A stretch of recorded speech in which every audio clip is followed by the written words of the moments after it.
It's £1 million a month. Honestly, I was originally wanting to sell it for 100 million. You have to walk with dominance. Without fail, the cash man comes to collect. He's not had a day off, this guy. We did like 900 grand in the first 5 weeks. Our job's not just to satisfy our customers, it's to amaze them. Tomorrow morning, we've got BBC 3 coming at like 6 a.m. to come and do a documentary, and it's Are Billionaires Bad? How are you, my man? Lovely to meet you, yeah, Nathan. lovely to meet you. Really Welcome to cold. Trade Mastermind. I can see it wiping out our business. This is episode 100 of Unfinished Business, and wow, what a journey it's been. If you go back to episode 1, October 2023, we were a team of just 7 people doing £200,000 a month. Fast forward to today, however, March 2026, we have 75 full-time employees and we are doing £2.5 million a month. That's 10x growth. A brand new HQ with a completely new operating model and multiple new businesses launched. And the most exciting part is we're only just getting warmed up. We started this show to document the journey of building a $1 billion empire. Not the highlight reels, but the truth. The wins, the pressure, the decisions, the lessons. This is a 20-year commitment and we're still so early in the journey. We've made serious progress, but we've got a long way to go. And the most important part is you've been on this journey with us. So for that, I want to say a massive thank you. If you want to keep seeing how this is going to play out, go on over to my YouTube channel at Mr. Joseph Valente and make sure you subscribe and turn on that notification bell, because we're not even halfway yet. We're going to do 30 million this year, so we've still got 970 million left to go.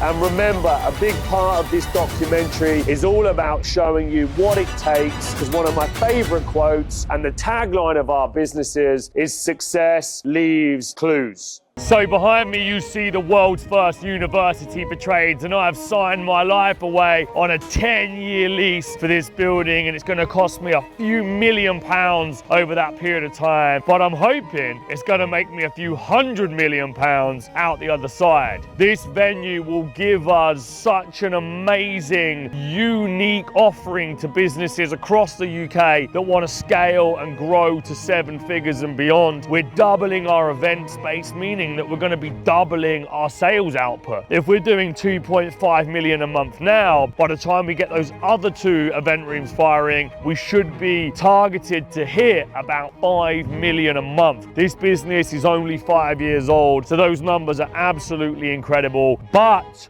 we are only a few days away from moving the team over. The outside's not yet finished. They're cleaning up internally, and there is a massive amount of work still to do. But the builders have assured me that they're going to get the job done. They've done a brilliant job so far, so I'm hoping that they pull it off. Let's go check on the progress, see how they're getting on. So all of the work still needs to be done in this area to come up with the right branding. What we're having on the carpets down here is the TM logo, which is just going to be like a really nice statement piece as customers come into the area. So this is going to be the open community, this rolling around here into the canteen. I'm going to be getting in this corner this seating installed. So that's going to go around there. That's going to look really cool. We got a chef being hired. I was going to hire one anyway to do my breakfast, cook my lunch and make my dinner. But then we decided to double up and actually turn this little area into a canteen. So there'll be gym meals on site, juice bar. It'll be subsidized. It won't be for customer catering. But in here, there's going to be vending machines, coffee machines, all of that sort of stuff, which is going to be great. Hello. So this is going to be the sound for the new building. The speakers are in the ceilings, top quality audio, way better than what we've had over at the other place. And we've got proper mics and nice lapels, much better customer experience. So very excited for the customers to come in. This isn't our big event room, this is just training room number 1. This AV equipment has cost about £25,000 per room for the TVs, for the speakers, for the AV, for the mics, for the tracking cams and all that stuff. So not much has happened in here yet. This is going to be our studio, but it's got a nice big boardroom table in it at the moment, which is cool. This room, however, is really starting to take shape. We've got a nice big LED style wall. We've got the TVs either side, so everyone gets full coverage. And then we've also got 2 big monitors up. I think these TVs are just a little bit too big. I was expecting that with them being so close to the roof that they actually were gonna hang above head height, but they are a little bit low. So we might have to buy some smaller ones or move some TVs around. Sitting back here, when all this is cleared out and we've got all the branding up, this is just gonna look so good. It's almost to exactly how I envisioned it to be. The only difference is we used our wall panel from the previous business from the studio rather than buying a long strip LED wall to go over there. And that's just purely a cost thing as we move into the building. But in 6 months, 12 months, I will probably change that for a full LED wall. All of the walls, all of the doors have been painted. There's TVs in every room. The whole place is getting cleaned. It's going to be spotless. And then on Friday, that's where we're going to be starting to move all of the team over. This place is massive. There's so much space. We don't actually need a good 60% of it right now, but we're going to expand into it. This is going to be a direct replica of where we currently are. So the team can easily come in and take up most of this run. This side here, I intend to just be a big sales floor. I reckon you could get a good 50 salespeople on the phones in this section here. Boardroom meeting room in for sales director's desk just facing down the whole floor. This is just going to be pumping, but you know, they've got these bays that were already in here, and I like morning huddles and daily operating rhythms in the business. We can get all the TVs put up here, all of the dashboards and everything else that needs to happen. So this is my office. So this is the server room. It's a beast. These guys are coming from Green City to put in all of the internet connections. Apparently you need 2 lines. You need like 10 megawatts or something like that. Some sort of fucking high-powered Wi-Fi. And it stops all the videographers having to try and do stuff from the cloud. They'll be able to like wire it in. And so this is going to be live, is it, today? Yeah. Great. Any problems, let me know. Yeah. Cheers. There is so much room here that it's going to be nice to be able to start to segment the teams, and what will allow us to do, especially with my recent brief to Trade Group Services, I'm trying to align them all under one company, one brand, one vision, one mission, one set of brand values. And so culturally, they need to start seeing that on the walls. So, you know, for example, that corner over there would be the TGS. Might start auctioning off the space to the team. Some of it's prime real estate, like I said in a previous video. Like, this is one of the best locations, the nicest views. Just like any real estate, they got to pay a premium for a special area, or they've got to be top performers to get the special area. Nice kitchen area here. This is all getting cleaned and sorted out now, which is good. Okay, so then the only other thing here that we have is these consultation rooms, which are nice little rooms. They're just simple little basic rooms. But, you know, we do a lot of one-to-ones with customers. They run along the whole of the front of the building, all the way through. 1 room, 2 rooms, 3 rooms. This is quite a nice bright room, to be honest. Got a nice window space. And then in here is 1 more event room, which will just be a small little event room, but it's another nice room. This gives us lots of output. So we're going from 4 consultations to 10, and we're going from 2 event rooms to 4, with the opportunity to have a 5th, depending on what we do with the podcast studio. So we're heading back over to TMHQ, the original HQ. I'm going to run a 2-day event called the CEO 7-Figure Sales Accelerator. And I've got about 60 businesses attending today that have come to learn from me directly to be able to blow up their sales. 99% of of them will already be an academy member across one of our construction or all business academies. I don't get to do much training anymore direct to our customers because I'm the CEO, I'm running the business, but I'm passionate about training. So I put on this 2-day event as a little extra to just kind of help them and just continue to blow up their revenue. Everybody always comes away from the event fired up, motivated, skilled up, and gets phenomenal returns, phenomenal results. I had a guy that came down that was selling a £2,500 product. I taught him about upselling to existing customers, and he's now tripled his average order value from 2.5 to 7.5. And if you do that over a number of units, it's an absolute game changer. A good, powerful stride makes all the difference. You have to walk with dominance. Are you introing me? Make it a good one. Just hanging around. Make it a good one. Morning, gents. How's it going, dude? Good to see you. You keeping well? He's back in the game. How's it going, my man? Good to see you. Lovely to meet you, dude. How's it going, mate? Good to see you. You keeping well? How's it going, champ? Good to see you. Morning, my man. You well? What do you want from me? Coffee. Sorry, I didn't mean. Coffee, please. This man's working away in the numbers cave. We haven't let him out. He's been in there for like 4 weeks. He's not had a day off, this guy. Have you? No. He's a machine. He's been working 7 days a week to sort of our data out. He's been doing a brilliant job. This is the data den. He's a machine, this guy. He only comes out every now and then to get a breath of fresh air, and then we're like, get back in there. Okay, so this is one of our event training suites. This is what you'll see over at the new building, the same concept that we're trying to create. We've got a great room here today. Everybody's buzzing. It's always high energy on the sales days. So we're gonna go and get started.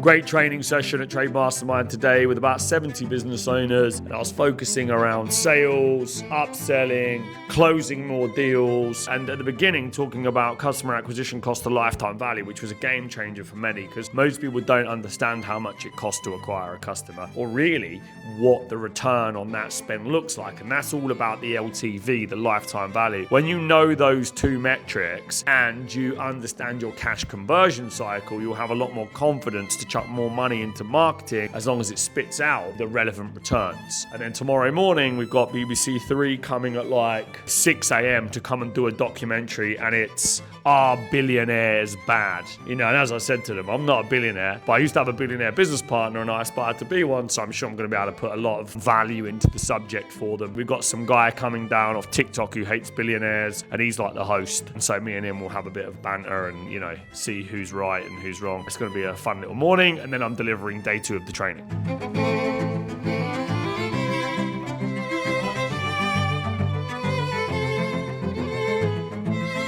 So what's really nice to see is our new sales director has brought a culture of more training for the team to Trade Mastermind. And in there, Tony, our head of sales, is delivering a training session to the telesales function, and they're doing this now a lot more regularly every day. And that's great to see because it's about investing in our people, training up our people, getting them sharper, smarter, wiser than when they came here. And so I love that culture. Obviously, our business is all about training and development. That's what we sell. That's our product. But we need to practice what we preach and do that for our people. So it's nice to see these guys training up.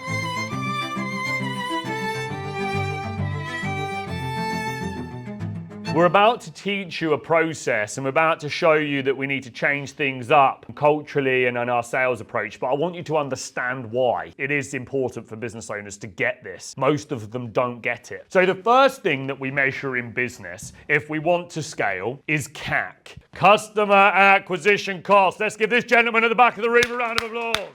How much does it cost for a business to buy a customer? When a business is scaling, it needs to spend money on marketing. Getting people to buy our training programs isn't free. You do total number of leads, how much you spent on marketing divided by unit sales gives you how much it costs to acquire a customer. In our business, we have a very strong LTV. Currently, the blended average order value between a 1 and 3 year contract is £43,000. pounds. Sounds really sexy, that, doesn't it? 1,600 in, 43,000 out. Who'd play that roulette all day long? Beyond the £100,000 a month I spend on marketing, I also spend another 900,000 on all of your salaries, the rent, interest, insurances, systems. Our overheads here are just shy of £1 million a month cash burn. It's £1 million a month. What we all have to do is make sure across the business that we maintain a healthy customer acquisition cost. Well, we've got a good lifetime value, so that bit's a big tick in the box. But the bit that comes in that's so fundamental that most business owners don't know, and we know, and this is why I'm always all over it, is what we call the cash conversion cycle. Essentially what that means is how quickly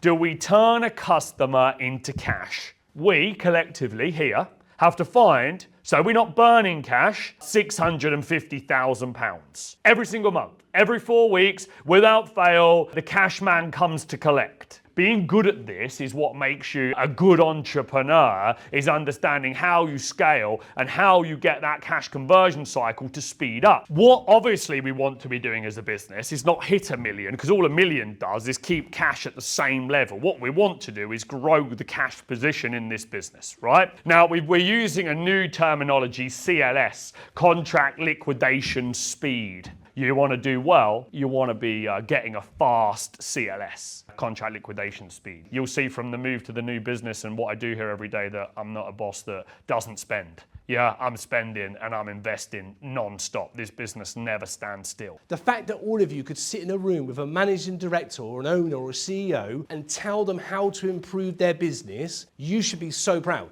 You should be so proud that you could sit in front of a business owner that's been in business for 15, 20 years and change their life in one conversation.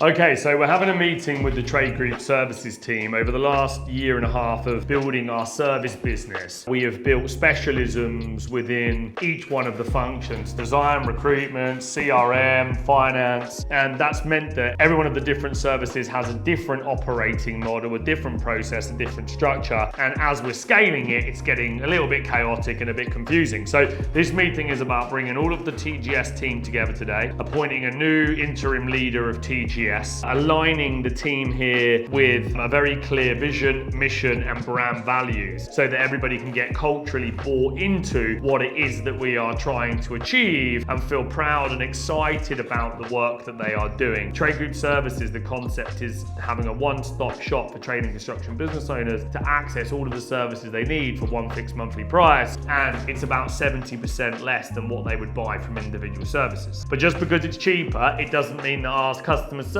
can be anything other than world class, because our job's not just to satisfy our customers, it's to amaze them. They want the wow factor. So essentially for you guys, that summarizes what it is that we're trying to achieve. I watch how Kasha manages her team, and she's very good. You know, from a salespeople, you've also got to always understand the salesperson's motivation. Yeah, it's I want to sell someone something that's gone. Most salespeople that have come to me, good salespeople, they sell because they genuinely care about helping a customer before they care about the money. If a salesperson doesn't believe in your product, as a business, you are finished.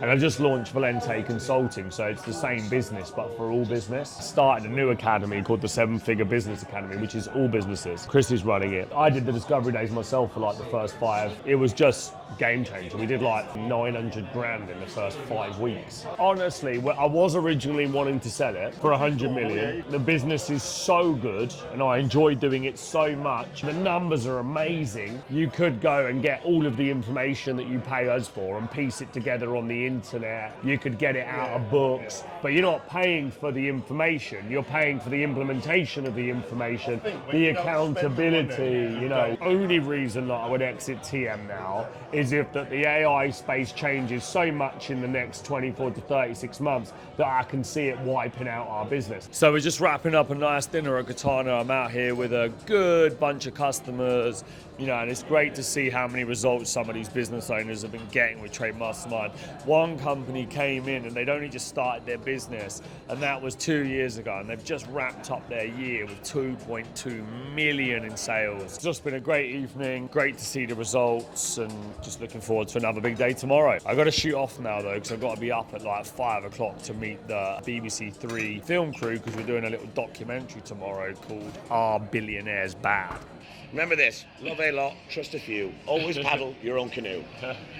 So this morning I've got BBC 3 at my house. It's 6 a.m. and it reminds me of my apprentice days. We are shooting a documentary for BBC 3 called Are Billionaires Bad?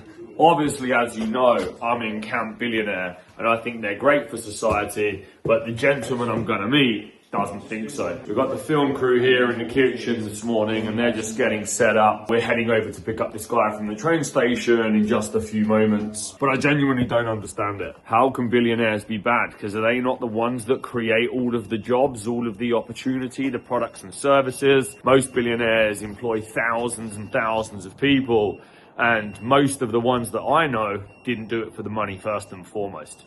Now, the person that I'm doing the documentary with is a guy called Shabazz, and he has a TikTok following and an Instagram following of a few million, and his channel's called Shabazz Says. His take is that wealth is bad in a lot of cases if it's flaunted in front of the working class that, you know, are struggling out there in the market right now. And it's cool to be rich, but, you know, don't go out there and promote it, essentially. But he seems like a hardworking guy. He works a lot of hours, so he's got a great work ethic. My job is to kind of convince him really that, you know, not all billionaires are built equal, and creating wealth is a good thing. Most billionaires are trying to solve problems, they create jobs, they have legacy players, but their future generations, their kids, you know, of course they haven't come from the bottom. They don't know hard work. So it's hard for everybody that's creating wealth or trying to create wealth, in my opinion, to be judged the same. At some point in time, in every generation, the one's got to show up. The person who's going to break the generational curse, that's going to change the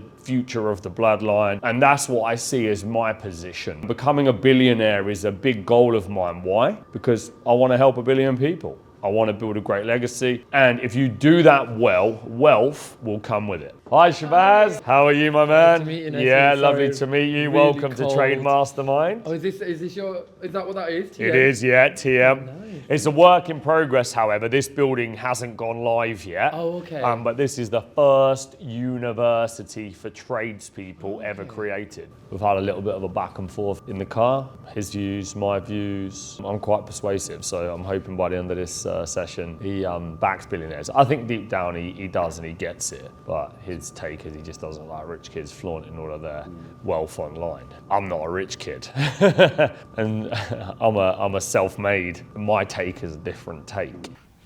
Joseph, Yeah. well, you know, just in terms of, because we were talking about ambition, like, what is your ambition? I am aspiring to be a billionaire for sure. So I can say that. Yeah, exactly. Because it's just. I'm aspiring to be a billionaire. I want to build a legacy that lasts 1,000 years. I will ask you this. Yeah. Well, the boardroom's just a good place for it, because the boardroom says ambition, doesn't it? Being in Lloyd Sugar's boardroom inspired me to build a great one. And, you know, a lot of business is going to go down in here. But the aesthetic for me, I like that old money vibe. Right. You know, I do wish that I came from a family of very, very successful people, rather than being the one that had to do all the work to start it. But hopefully I wouldn't be like the guys that, you know, you don't back so much and, you know, be flaunting the wealth. This is Annette's first breakfast she's made for me, so I don't know how good it's going to be. Someone's getting fired. No pressure. So this is where all the teams are. Right. So this is my current boardroom. Right. Okay. So you can see I've gone for a more old school aesthetic over the other side. Yeah. But what's really important in our business is that when we set up every day, we have a strong operational rhythm. So you'll see across the company, all of the different departments will be doing a huddle. So there's a small creative team here. This is our finance team. That's our CFO there, Sam, morning. This is our recruitment team. This is our head of HR, Kasha over here. This is the customer accounts, customer service function. They take care of all of our customers, do regular check-in calls. And then moving into here, this is where our customer acquisition department. So you have our Valente consulting sales team. Morning guys, how's it going? You okay? Good to see you. This is another one of our bookings departments over here, and these guys work on all of the Trade Mastermind events. I thought they were You got our applauding you. marketing team over there. I thought when you walked in, they were applauding you. Oh, no. They're just applauding their morning meeting, yeah.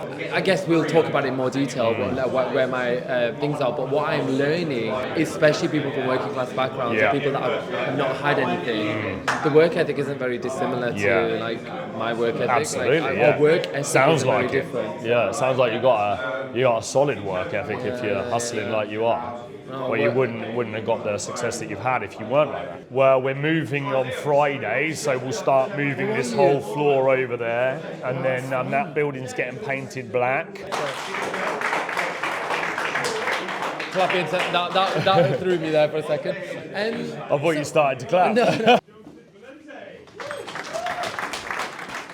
Morning, morning, morning. Good morning, everyone. Good morning. How are we doing? We're good. Excellent. Did everybody have a fantastic day yesterday? Yeah, brilliant. Okay, great. So, guys, we have got BBC3 in the house today, and we are doing a documentary with this gentleman at the back. His name's Shabazz. Give us a wave. Yeah, and let's give him a round of applause. Let's give him a big cheer. So ultimately, the concept of this documentary is, are billionaires bad? You guys know that I aspire to be a billionaire. I think creating wealth is a good thing. And Shabazz is probably more on the other camp. Just as a show of hands, who in this room, and be completely honest, thinks that billionaires are bad for the economy? Put them up in the air. Okay, good. Who thinks billionaires are good for the economy? Raise your hands. Okay, beautiful. So 99.9% of people. You know, and as I always say, your goals, your aspirations to achieve wealth are yours. Not everybody's going to have the same desired outcome. Not everybody wants to be a billionaire. In fact, very few actually do. And that's why it's important to have your own goals, isn't it? To know what it is that you're trying to achieve. Because business is a great vehicle, a tool to be able to achieve the life that you want. Hi everyone, it's me Shabazz. I'm here at Trade Mastermind headquarters. I was going to say HQ. And I've just been spending some time with Joseph.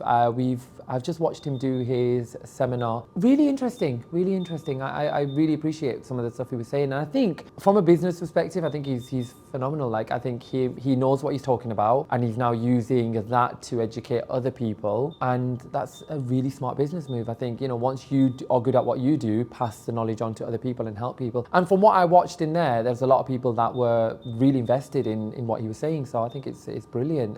Looking forward to seeing what he does with HQ, because it looks like he's got some big plans for it. I'm doing a documentary called Are Billionaires Bad? And I think at the moment in time, we disagree. So let's hope it doesn't turn into a full fist fight. We're in the middle of doing role play now with all of the customers, and they're just getting a good opportunity to drill objections. It's about role play, it's about practice, it's about getting confident under pressure.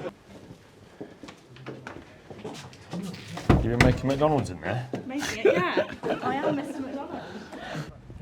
Yeah, he's a nice guy, yeah. I don't dislike people that disagree with me. I think there's a lot of similarities in both of the things that we do, but we have different views, which again, is absolutely fine. Do I agree with his views? Yeah. Obviously not. But I'll let you get off to your, continue with that. Yeah, Thank you so much. thanks Appreciate Shabazz. it. Yeah, I really great to appreciate meet you. it. Good luck with your social media and your documentary. Yeah, and yeah, likewise. your Good luck with journey to creating wealth. yeah, well, and To your $1 billion. I'm waiting for my check to clear. Oh, and good. I'll know. If the idea comes off, I'll send you it. Let's get your bag. You know, I think there's this mindset around, you know, what happens if all billionaires leave? Well, does it really matter? Ultimately, if they all leave, a massive chunk of the, you know, wealth in the country is going to disappear, and it's those billionaires that create, you know, a lot of those tax pounds that pay for all of the people that don't add into the system. Feels like you're asking me about like an apprentice candidate. I just have to do that all the time. It's like, go on, hammer him is what you want, don't you? You want me to fucking hammer him. Good luck with your documentary, yeah. Yeah, thank you. Cheers.